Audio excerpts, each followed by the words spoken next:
یہاں پہ جو علاج کیا جاتا ہے ان نے یہ کہاں سے سیکھا اور ان کے ذہن میں یہ کہاں سے آیا؟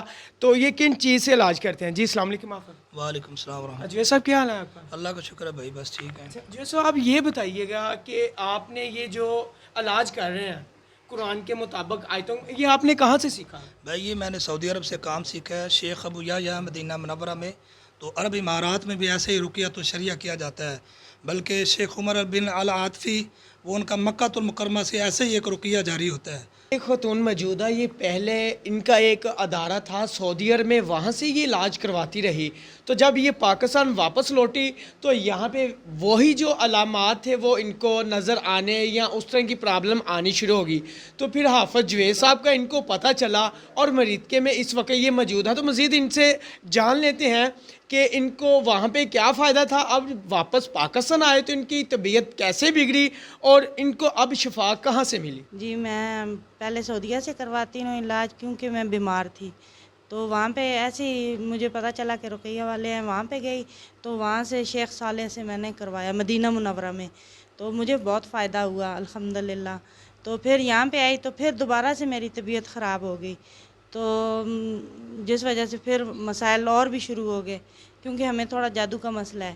تو یہ تقریباً 30 سال سے جب سے میری شادی ہوئی ہے، تو اس کے بعد جو ہے نا دوبارہ جب میری طبیعت خراب ہوئی، میں 2010 میں واپس آئی تھی، تو اس کے بعد جو ہے میں ادھر مجھے پتہ چلا ابھی مریدکے میں آئے ہیں، تو ہم لوگ ادھر آ گئے ان کے پاس، تو مجھے بہت فائدہ ہوا ادھر بھی الحمدللہ۔ 3 ماہ سے ہم ادھر آ رہے ہیں، 3-4 ماہ سے آ رہے ہیں، تو الحمدللہ بہت فرق پڑ گیا ہے۔ میرا بچہ ہے جس کی عمر 21 سال ہے، تو وہ ابھی تک کھاتا ہے، کمبل کھا لیتا ہے، یہ بلینکٹ جو ہیں تو گتے کھاتا ہے، کاٹن جو ہے وہ کھا لیتا ہے، کوئی مانتا نہیں ہے کہ یہ چیز کھاتا ہے۔ وہ اس کو آپ دودھ دیں، کچھ بھی دنیا کی چیز دیں، وہ نہیں کھائے گا۔ کھانا بھی بہت مشکل سے کھاتا ہے، لیکن یہ جو چیزیں ہیں وہ بہت شوق سے کھاتا ہے۔ یہ ناظرین آپ دیکھ رہے ہیں اور آپ سن بھی رہے ہیں، اور یہ خاتون بتا رہی ہے کہ میرا ایک بچہ ہے جو روٹی کی جگہ پہ کمبل اور گتے کے کاغذ کھاتا ہے۔ اس کو جب ہلانے کی کوشش کرتے ہیں وہ بہانے کرتا ہے یا شور شروع کر دیتا ہے، تو ہے ماشاءاللہ لمبا بڑا ہے، تو وہ ہم تو نہیں اس کو ایسے اٹھا کے لا سکتے۔ پھر ہم نے حافظ صاحب کو گھر پہ منت کی کہ آپ آئیں، یہ آئے ہیں تقریباً 4-5 دن پہلے، تو آج بھی پہلے تیار تھا کہ میں جاتا ہوں، لیکن پھر عین ٹائم پہ اس نے شور کر دیا کہ نہیں، ہم لیٹ بھی ہو گئے اس کے پیچھے، تو وہ ایسے آتا نہیں ہے ادھر۔ بچے کا نام کیا اور اب اس کی طبیعت کیسی ہے؟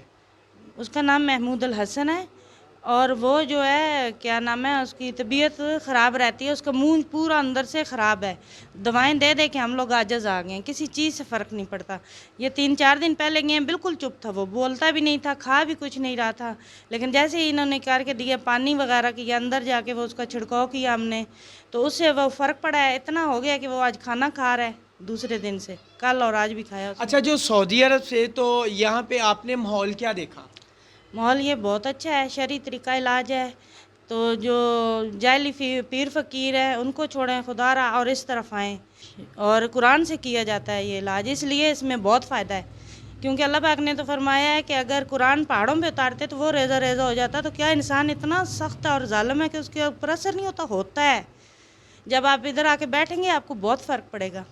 جی ناظرین آپ نے ان کی بات سنی، ان کا کہنا یہی ہے کہ پاکستان میں ایسی بیماریاں ہیں جن کا، بلکہ پوری دنیا میں ہے جن کا علاج نہیں ہے، جبکہ بتایا جا رہا ہے کینسر کی بیماری ہے جس کا کوئی علاج نہیں، ہیپیٹائٹس بی سی ہے جس کا کوئی علاج نہیں۔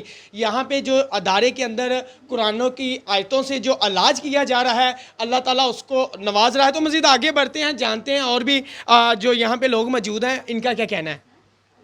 میں بھی تقریباً 3-4 ماہ سے یہاں پہ آ رہی ہوں، جی اور میں خود میڈیکل سے ریلیٹڈ ہوں، کافی کورسز وغیرہ کر رکھے ہیں۔ ہماری پوری فیملی کا یہی مسئلہ تھا۔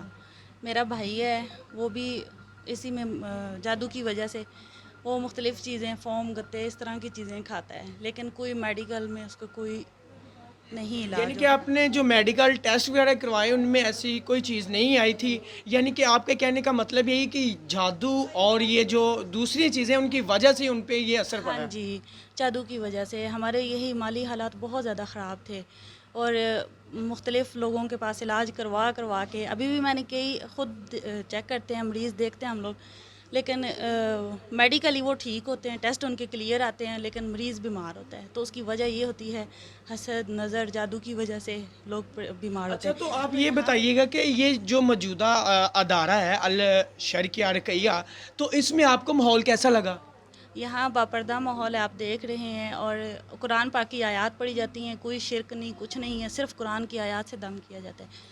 اور دم کے بعد یہ ہوتا ہے کہ الحمدللہ بہت شفا ملتی ہے. کافی لوگ یہاں پہ پیشنٹس, آپ کبھی دیکھیں ان کی کیا کنڈیشن ہو رہی ہوتی ہے, بعد میں یہ کہ آہستہ آہستہ نارمل ہو جاتا ہے. اور ابھی میں خود اس میں مبتلا تھی, اور ابھی الحمدللہ کافی بہتر ہے. آج کے رقیہ سے بہت فرق ہے. میں پچھلے سال اپنا علاج شروع کروایا تھا. میں بیمار رہتی تھی, مطلب مجھے رات کو نیند نہیں آتی تھی, ڈر, خوف, دل میں وسوسے کہ ابھی کچھ ہو جائے گا یا میں مر جاؤں گی, تو بڑا برا حال رہتا تھا میرا. تو میں ان کے پاس الحمدللہ آئی تھی, تو میں نے ان سے علاج کروایا. انہوں نے باقاعدگی سے نماز اور تلاوت کا ہمیں کہا, تو الحمدللہ میں نے علاج کروایا, میں ٹھیک ہو گئی. اب میں ماشاءاللہ ٹھیک ہوں پچھلے سال سے.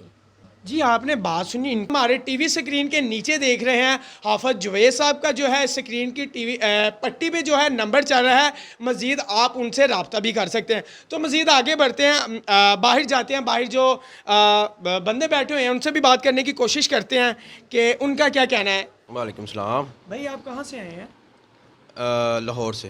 تو آپ کب سے آ رہے ہیں یہاں پہ؟ بھائی جان 3 سال پہلے نا مجھے مسئلہ ہوا تھا, ڈاکٹروں کو کوئی سمجھ میں نہیں آ رہا تھا, تو کافی طبیعت خراب ہو گئی. تو آپ صاحب کا پتہ چلا, آپ صاحب کے پاس آئے ہیں, تو انہوں نے علاج کیا, تو الحمدللہ اللہ کی رحمت سے صحت یابی ہوئی. بہت سے بیسیوں لوگ ہیں جو شعبدہ باز بیٹھے ہوئے ہیں, جو لوگوں کا پیسہ, عزت اور وقت برباد کر رہے ہیں. ٹھیک ہے, کوئی چیز ان کی محفوظ نہیں ہے. بہت کم لوگ ہیں جو قرآن و سنت کے مطابق, اللہ کے دین کے مطابق جو ہے نا علاج کر رہے ہیں. کہ یہ کب سے کام کر رہے ہیں اور کہاں سے انہوں نے سیکھا ہے. میں اپنے ناظرین کو دوبارہ بتانا چاہتا ہوں کہ جو جھوٹے عامل بنے ہوئے ہیں, بڑی بڑی داڑیاں رکھی ہوئی ہیں اور ہاتھ میں منکے اور تسبیحیں پکڑی ہوئی ہیں, جو لوگوں کی عزتوں کے ساتھ کھیلتے ہیں. میں اب آپ کو شیئر تو نہیں کر سکتا جو ماحول ہے جھوٹے عاملوں کے پاس. تو ان کے بارے میں ہمیں پتہ چلا تھا, ہم یہاں پہ موجود ہیں, کہ جیسا لوگوں نے بتایا تھا کہ یہ وہ, میں نے تو یہاں پہ آ کے دیکھا ویسا ماحول مجھے نہیں ملا کہ جیسا لوگوں نے بتایا تھا. مزید حافظ جوید صاحب سے جان لیتے ہیں یہ کیا کہتے ہیں. جی السلام علیکم حافظ صاحب. وعلیکم السلام ورحمۃ اچھا حافظ صاحب یہ بتائیں, کچھ لوگوں نے آپ کے بارے میں شکایات کی تھی کہ اس طرح ہم نے آج آ کے دیکھا ہے کہ یہاں پہ ایسا کوئی ماحول نہیں. با پردہ جو ہے میری بہنیں اور جو میری مائیں ہیں وہ ایک سائڈ پہ بیٹھی ہیں, جو بندے ہیں وہ ایک سائڈ پہ بیٹھے ہوئے ہیں. تو عوام نے جو آپ کے خلاف نظام تراشی کی تھی, اس کے بارے میں آپ کیا کہیں گے؟ اصل میں بھائی مسئلہ ایسا ہے کہ جو بندہ قرآن و حدیث کی روشنی کے اندر کام کرتا ہے, تو جو علاقے کے پیر فقیر ہوتے ہیں یا ایسے لوگ ہوتے ہیں ان کو بڑی تکلیف ہوتی ہے. یہ بندہ ہے, اس نے فی سبیل اللہ لوگوں کا علاج شروع کر دیا, کچھ لیتا دیتا بھی نہیں, اور سب کو بٹھاتا ہے, قرآن سناتا ہے اور کہتا ہے چلے جو اپنے اپنے گھروں میں, اللہ تعالیٰ آپ کو شفا دے گا. اس بات کی لوگوں کو بڑی تکلیف ہوتی ہے. تو اس وجہ سے لوگوں کو حسد بھی ہے, ہم سے تکلیف بھی ہے, جبکہ ہم تو قرآن و حدیث کی روشنی میں علاج کرتے ہیں اور سب کے سامنے کرتے ہیں. کوئی لکی چھکی ہم بات نہیں کرتے, اور صبح شام کے اذکار پڑھنے کو بتاتے ہیں, دعائیں بتاتے ہیں, قرآن کی تلاوت کا بتاتے ہیں, نمازوں کے اہتمام کا کہتے ہیں. اس کے علاوہ ہم اپنی ذات کی تو کوئی بات ہی نہیں بتاتے, نہ کسی سے بکرے منگواتے ہیں, نہ کسی کا غلط حساب لگاتے ہیں. ہم تو تشخیص کرتے ہیں, اس کے بعد جو بات ہمیں سمجھ آئے اس کے اوپر علاج کرتے ہیں. اگر میڈیکل کا مسئلہ تو ہم میڈیکل کی طرف بھیجتے ہیں, کیونکہ دوائی کھانا بھی سنت ہے اور دم کروانا بھی مسنون ہے. یہ بھی رسول اللہ صلی اللہ علیہ وسلم سے ثابت ہے کہ دم بھی کروانا چاہیے اور دوائی بھی کھانی چاہیے. اچھا حافظ صاحب یہ بتائیں کہ آپ نے یہ طریقہ کہاں سے سیکھا, اور آپ کے مائنڈ میں یہ کہاں سے آیا کہ یہ جو جھوٹے عمل ہیں, یہ بڑے بڑے دعوے کرتے ہیں, ان کو جو ہے عوام سے بچایا جائے؟ بھائی یہ طریقہ ہماری ساری فیملی خود جادو سے افیکٹڈ تھی. ہم نے پورا پاکستان پھرا, بڑے علماء کے پاس گئے, بلکہ اکثر علماء بھی ایسے تھے جو جادو کا کام کرتے تھے. ہم آپ کو کیا بتائیں, تو تھوڑا سا قرآن پڑھتے, اس کے بعد ان کی سمجھ نہیں آتی یہ کیا پڑھتے, تو آگے اپنا وہ کام شروع کر دیتے. تو اس لیے میں نے اس بات کے اوپر بڑی تحقیق اور ریسرچ کی. تو پھر میں عربوں میں گیا, مدینہ منورہ میں شیخ ابو یحییٰ ہیں, ان سے میں نے جا کے ادھر ایک رقیہ کروایا, ان کا سنا, ان کا طریقہ دیکھا کہ جو دین اسلام ہے وہ سارا تو آپ کو پتہ ہے عربوں میں اترا ہے. تو ادھر جا کے ان کا جب طریقہ دیکھا میں نے,